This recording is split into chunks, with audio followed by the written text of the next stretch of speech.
fais une thèse de doctorat en architecture sur l'appel à compétences des architectes dans les centres d'hébergement pour personnes sans abri. Je mène cette recherche académique pour mettre à l'épreuve mes idées préconçues. En effet, j'avais déjà été confrontée au centre d'hébergement dans le cadre d'un service civique, première épreuve de terrain, disons, puis j'ai été revenue dans le cadre du projet de fin d'études en architecture d'un point de vue plus prospectif. Aujourd'hui, j'essaye de prendre de la hauteur en analysant l'histoire architecturale, les politiques et les acteurs qui gravitent autour des centres d'hébergement franciliens contemporains.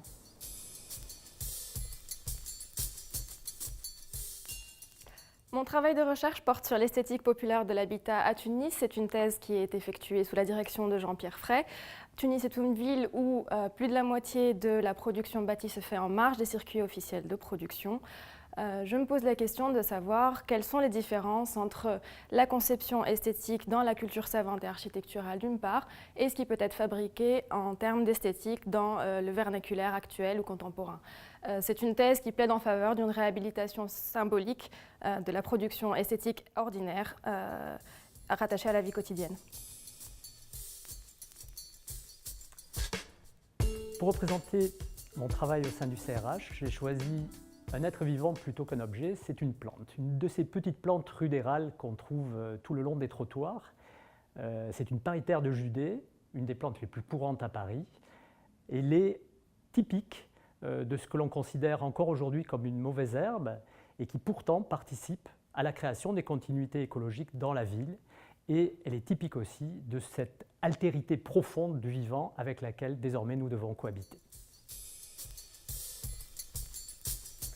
Dans mes résultats de recherche dans la politique de la ville en images, je m'intéresse plutôt et spécifiquement dans un projet de construction massive de logements au Venezuela, au comportement des habitants et la relation entre les images produites par cet État communal.